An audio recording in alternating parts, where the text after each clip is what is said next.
Panokari Deputy Director balikin besar semalam sego tai jorowo bukan খুবই তিনি পান্ডানো চেঙ্গাই গাছের জল দিয়ে এখন শুরু করব মাননীয়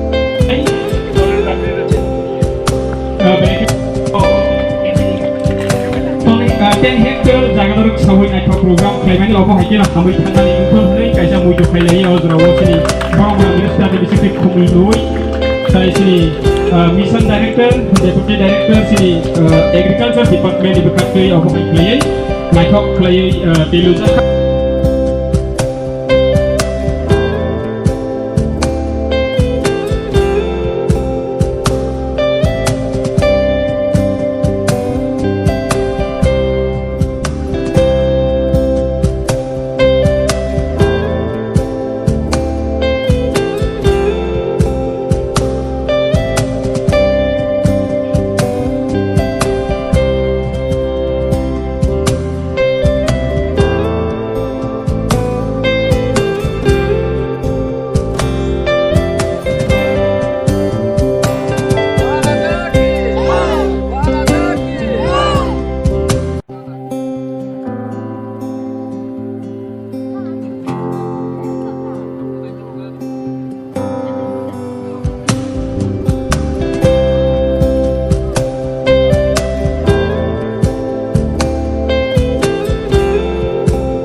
যতন খুলুমকা আজকে নাইথক অর্গানিক প্রডিউসার কোম্পানি লিমিটেড কর্তৃক আয়োজিত এবং ত্রিপুরা অর্গানিক মিশনের সহযোগিতায় যে মেগা জৈব ফলবৃক্ষরোপণ কর্মসূচি সেখানে organic mango and jackfruit park আজকে এখানে আমরা লাগাতে যাচ্ছি। বিশেষ করে আমরা লাগাচ্ছি 1650টি বিদেশি আম গাছের চারা এবং 50টি গোলাপি কাঁঠাল। আমাদের যে কাঁঠাল এতে একটু পার্থক্য, গোলাপি কাঁঠাল এখানে রোপণ করতে যাচ্ছি। এই মঞ্চে উপস্থিত রয়েছেন আমাদের এডিসি এলাকার ইএম রুবেল দেববর্মা মহোদয়, লেফুঙ্গা ব্লকের চেয়ারম্যান রণবীর দেববর্মা মহোদয়, মিশন ডাইরেক্টর রাজীব দেববর্মা মহোদয়, এছাড়া রয়েছেন আমাদের হর্টি এবং এগ্রিকালচারের 2 ডেপুটি ডাইরেক্টর এবং এসএ লেফুঙ্গা সহ আমার হর্টি এবং এগ্রিকালচার টিম উপস্থিত রয়েছেন। নাইথক এফপিসি কর্মকর্তাগণ, সুধী নাগরিক মন্ডলী এবং চাষিগণ, সবাইকে আমার তরফ থেকে ওয়েলকাম। আপনারা জানেন যে জৈব চাষ, এটাকে বাংলাতে বলে জৈব, ইংরেজিতে বলে অর্গানিক, অর্থাৎ রাসায়নিক সার ছাড়া, কেমিক্যাল সার ছাড়া, কেমিক্যাল ঔষধ ছাড়া যে চাষ একটু বলেছে এটাকে বলে অর্গানিক। কেন অর্গানিক? আপনারা জানেন আজকে পৃথিবীতে যেভাবে গ্লোবাল ওয়ার্মিং হচ্ছে, আপনারা জানার জন্য বলছি, দেখবেন এই গ্লোবাল ওয়ার্মিং এর জন্য দায়ী কে? আমরা। কার্বন ডাই অক্সাইড এবং গ্রিন হাউস গ্যাসগুলি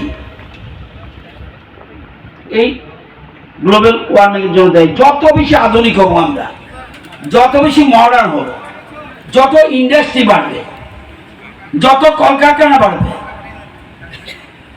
যত মডার্ন হব কার্বন ডাই অক্সাইড তত বেশি বেরোবে।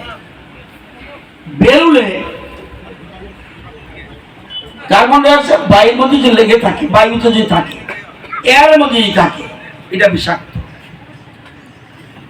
যদি আপনি বেশি গাছ লাগান, গাছ আটকে রাখবে, মাটি আটকে রাখবে। দেখা গেছে গত বছর দিল্লিতে তাপমাত্রা কত ছিল? গত বছর 52 ডিগ্রি সেলসিয়াস। 52 degree Celsius. এবার এটা সর্বকালীন রেকর্ড ইন্ডিয়াতে। 1960-এর দিকে পৃথিবীতে কার্বন ডাই অক্সাইডের পরিমাণ ছিল 180 ppm পার্টস পার মিলিয়ন, যা অগাস্ট 2025-এ 429 ppm। যদি এরকমভাবে চলতে থাকে carbon die oxide, IPCC predict করছে যে 2100 সনে কার্বন ডাই অক্সাইডের পরিমাণ দাঁড়াবে 936 ppm। ওই যে আমাদের আগামী প্রজন্ম বসে আছে, ছোট ছোট ছেলেমেয়েরা, তখন কিন্তু বেঁচে থাকা কঠিন। সমস্ত বিষ বাতাসে ঘুরবে। তো এই জন্য কার্বন ডাই অক্সাইড বায়ুমণ্ডলে, এই যে সারা পৃথিবীর নাম করা কোম্পানিগুলি, গুগল, অ্যামাজন, মাইক্রোসফট, এই সংস্থাগুলি বড় বড় কোম্পানি, তারা মডার্ন শিল্পের সাথে জড়িত। তাহলে বলছে কতটুকু আমি ছাড়তে পারবো, এই যে আমি কলকারখানা করছি, কতটুকু কোন দেশ, কোন সংস্থা, কতটুকু আমরা কার্বন ডাই অক্সাইড বায়ুতে ছাড়তে পারবো, এই জন্য লিমিট রয়েছে। তো লিমিটের বেশি যদি করে তাহলে পরিবেশ খারাপ হবে, আমাদের বায়ুমণ্ডল খারাপ হয়ে যাবে। এই জন্য এখন আধুনিক দেশগুলি, আমাদের দেশও চলছে, আমরা ত্রিপুরাতে আনার চেষ্টা করছি যে কৃষকদের দিয়ে কার্বন যত বেশি আমরা মাটিতে রাখতে পারবো। খুব ভালো করে বুঝতে হবে, আমরা অক্সিজেন নিচ্ছি, ছাড়ছে কি? Carbon die oxide. এটা গ্যাস। কার্বন ভালো, কার্বন যত বেশি মাটিতে থাকবে তত বেশি জমি উর্বর হবে এবং উৎপাদন বেশি হবে। আর বায়ুতে যদি ঘুরে আমাদের পরিবেশের জন্য খারাপ। সেজন্য গ্লোবাল ওয়ার্মিং বলছে প্রত্যেক দেশের জন্য লিমিট করা আছে, এর বেশি তুমি কার্বন ডাই অক্সাইড ছাড়তে পারবে না। যেমন দেশকে বলা আছে, সেরকম সংস্থাগুলিকে বলে দিয়েছে এর বেশি না। তাইলে এখন এই সংস্থাগুলি কি করছে? বেশি ছাড়ছে না, আমার তাড়াতাড়ি উন্নয়ন হতে হবে, বেশি ছাড়ছে, সাথে সাথে কার্বন ইন্ডেক্স, কার্বন ক্রেডিট আমরা কিনছি। এই কার্বন বিক্রি হয়, এটা জানেন কিনা জানি না, কার্বন বিক্রি হয়। কে বিক্রি করবে? সংস্থার সাথে এমওইউ করতে হবে। আমাদের ত্রিপুরা সরকার আমরা চিন্তা করছি, এমন যখন আমরা প্রধানমন্ত্রী কৃষক সম্মান নিধির মাধ্যমে 2000 করে বছর 6000 কৃষকদের দিচ্ছি। আমরা ত্রিপুরা সরকার সংস্থার সাথে এগ্রিমেন্ট করে বলবো যে আমরা ত্রিপুরাতে কার্বন ক্রেডিট বানাবো, অর্থাৎ জমিতে বেশি করে কার্বন আটকে রাখবো। তাহলে যদি রাসায়নিক সার আমি দেই তাহলে কার্বন থাকবে না বেশি। তাহলে জৈব সার আমাদের বিভিন্ন ধরনের আছে, climate smart agriculture practice, sustainable farming practice, organic farming, natural farming, agro forestry. এই যে এটা আমাদের পাইনাপলটা অ্যাগ্রো ফরেস্ট্রি। এখানে আমরা ইচ্ছা করলে অন্য গাছ, ওই আম গাছ লাগাচ্ছে। অর্থাৎ বনের সাথে আমার বিভিন্ন ধরনের ফল চাষ যখন হবে তখন এটা বলে অ্যাগ্রোফরেস্ট্রি, তাহলে জমিতে বেশি করে কার্বন রাখে দিতে পারবো। এই কার্বন আমি ইচ্ছা করে বিক্রি করতে পারবো, বিক্রির টাকা কৃষক পাবে। আজকে আধুনিক সিস্টেম এই। আপনাদের দেখবেন লেফুঙ্গাতে একটা স্কুলের টিচার আছে, সে পিএইচডি এই ব্যাপারে। লেফুঙ্গাতে একজন টিচার আছে নির্মল দেবনা, পিএইচডি এই লেফুঙ্গা স্কুলে আছে। সে আরো ভালো জানে এরকম কিছু কিছু পিএইচডি ত্রিপুরাতে আছে। সুতরাং আমাদের এগ্রিকালচার ডিপার্টমেন্ট ঠিক করছি, আমাদের সরকার আসার আগে কত হেক্টর জায়গা ছিল জৈব চাষে, মানে অর্গানিক চাষে? মাত্র 2000 হেক্টর। আজকে কত? 900 গুণ বেড়েছে 7 বছরে। আমরা প্রায় 26,500 হেক্টরে দাঁড়িয়েছি এবং 26,800 উপরে কৃষক এর সাথে জড়িত। 53টি ফার্মার প্রডিউসার কোম্পানি, যেটাকে আমরা এফপিসি বলি, তাদের মাধ্যমে আমরা এই জৈব চাষগুলি করাচ্ছি। আপনারা জানেন যে এই কাজে মেইন আমাদের কাজ করছে ত্রিপুরা অর্গানিক মিশন, যেটা রাজীব দেববর্মা মহোদয় এখানে আছেন। এবং আমরা এই নাইটক যে কোম্পানি সংস্থা এখানে আছে, যে সংস্থা, তারা 2024 সালে মাত্র 500 জন কৃষক নিয়ে শুরু করেছিল। এখন ধীরে ধীরে ওরা বাড়াচ্ছে। আমাদের সরকার কি সাহায্য করছে এটা কৃষকরা জানা দরকার। কারণ প্রধানমন্ত্রী বলছে, কালকেও যখন লালকেল্লায় বক্তৃতা দিয়েছে তখন বলছে, যত বেশি পারো কৃষকদের সাহায্য করো, যত বেশি পারো সেটা কৃষকদের সাহায্য করো। সেই যে কোনো চাষ, ধান হোক, আনারস হোক, আম হোক, কাঁঠাল হোক, সুপারি হোক, নারকেল হোক, অর্থাৎ জমি ফেলে রাখা যাবে না। আজকে আমাদের যে একটা প্রকল্প আছে, এটাকে MOVCDANER বলে, অর্থাৎ mission organic value chain development for north eastern reason, সবার জন্য না, শুধু উত্তর পূর্বাঞ্চলের জন্য। এবং আমরা ফসল লাগানোর জন্য হেক্টর প্রতি 17,500 টাকা দিই, 17,500 টাকা দিই হেক্টরে। এবং সারের জন্য, জৈব সারের জন্য দিই প্রতি হেক্টরের জন্য 7,500 টাকা। NADEP কম্পোজিট পিট এর জন্য তৈরি করার জন্য আমরা দেই 7,500 টাকা। এই নাইটককে আমরা কি সাহায্য করেছি? নাইটক শক্তিশালী করার জন্য আমরা একটা কাস্টম হায়ারিং সেন্টার মূল্য 10 লক্ষ টাকা আমরা হেল্প করেছি। একটি সংগ্রহ কেন্দ্র এগুলি কালেকশন করবে, যে এর জন্য 11,50,000 টাকা দিয়েছি। একটা প্রক্রিয়াকরণ কেন্দ্র, এটা উৎপাদন হবে, এটাকে প্রসেসিং করার জন্য আমরা 36,50,000 টাকা দেওয়ার বিধান রয়েছে। আমরা কাস্টমার হায়ারিং সেন্টারেতে 2টা পাওয়ার টিলার আছে, 2টা পেরি উইডার আছে, 2টা স্প্রে মেশিন রয়েছে, 2টা গ্রাস কাটার রয়েছে, একটি থ্রেশার রয়েছে, 2টা পাম্প সেট রয়েছে, 3টি পাওয়ার উইডার রয়েছে। এছাড়া ক্যারি করার জন্য, পরিবহনের জন্য একটি গাড়ি দেওয়া হয়েছে, যার জন্য 7,50,000 টাকা আমরা সাবসিডি দিয়েছি। এই যে জিনিসগুলি আপনারা যদি করেন, আমরা তাও সাহায্য করব, যত ইচ্ছা করবেন। আমার বেলাকে হামবাই সঙ্গে দাইয়া হকল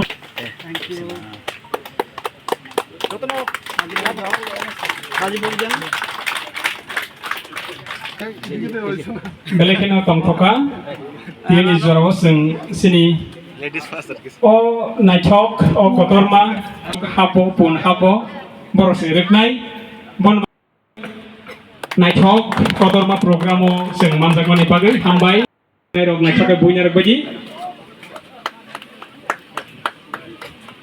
okay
এবং তারা এবং প্রক্রিয়াকরণ সেন্টার প্রসেসিং সেন্টার করবে ওরা, তারা এখানে গাড়ি দিয়ে ক্যারি করবে, ওই জন্য গাড়ির সাবসিডি দিয়েছি, বলেরো গাড়ি দিয়েছি 7.5 লাখ টাকা। এছাড়া পাওয়ার টিলার দিয়েছি, তারপরে পাওয়ার উইডার দিয়েছি, তারপরে পেডি থ্রেশার দিয়েছি, বিভিন্ন যন্ত্রপাতি দিয়েছে।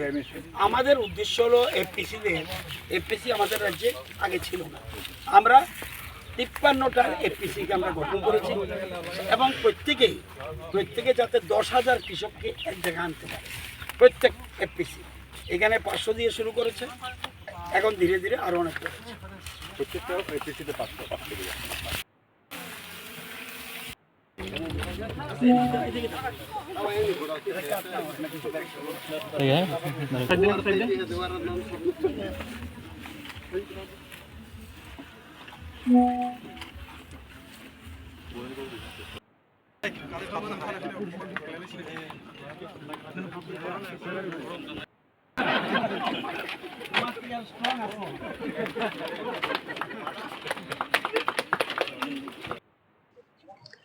অবিচরণ ভিলেজের অন্তর্গত এই এলাকাতে আমরা মেগা জৈব বৃক্ষরোপণ কর্মসূচি, অর্গানিক চাষের জন্য আজকে এখানে আমরা একটা কর্মসূচি নিয়েছি।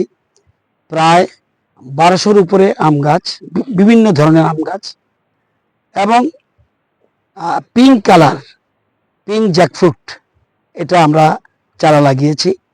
এবং আমাদের ত্রিপুরা অর্গানিক মিশনের পক্ষ থেকে নাইথক এফপিসির সহযোগিতায় আমরা এই কাজটা এই এলাকায় করেছি। উদ্দেশ্য হলো মানুষকে আত্মনির্ভর বানানো, সবাই যেন কিছু রোজগার করে খেতে পারে। সরকার এই জন্য তাদের পাশে দাঁড়িয়েছে।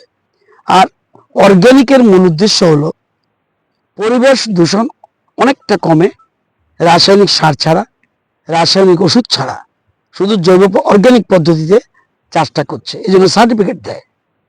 আমরা তাদেরকে চাষের জন্য টাকা দিই, আমরা সারের জন্য টাকা দিই, জৈব সারের জন্য টাকা দিই, আরো আমরা বিভিন্ন রকম এফপিসি কোম্পানিগুলিকে জিনিস ক্যারি করার জন্য টাকা দিই, সাবসিডি দিই এবং লক্ষ লক্ষ টাকা দিচ্ছি আমরা। উদ্দেশ্য অর্গানিক চাষের দিকে গুরুত্ব দেওয়া। আমাদের সরকার আসার আগে মাত্র ত্রিপুরা রাজ্যে 2000 হেক্টর অর্গানিক কাল্টিভেশন ছিল, আজকে প্রায় 26,000 হেক্টর এবং 26 হেক্টর জায়গাতে 27,000 মতো কৃষক যুক্ত রয়েছে।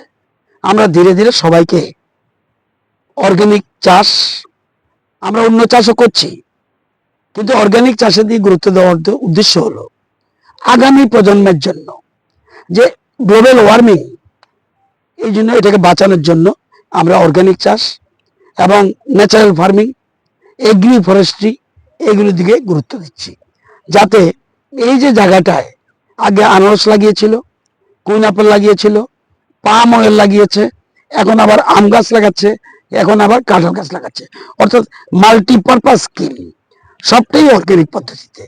তো আজকে এই জন্যই আজকে আমি নিজে এবং আমাদের এডিসির ইএম রুয়েল দেববর্মা, বিএসসি চেয়ারম্যান আমাদের রণবীর দেববর্মা এবং অর্গানিকের আমাদের মিশনের, আমাদের ত্রিপুরা অর্গানিক মিশনের ডাইরেক্টর রাজীব দেববর্মা সহ পুরো আমাদের যারা রিসার্চ করে, রাজীব ঘোষ বা আমাদের ডিডিও যারা আছে, সবাই এখানে এসেছি আজকে এই চাষের বৃক্ষরোপণ কর্মসূচিতে অংশগ্রহণ করার জন্য।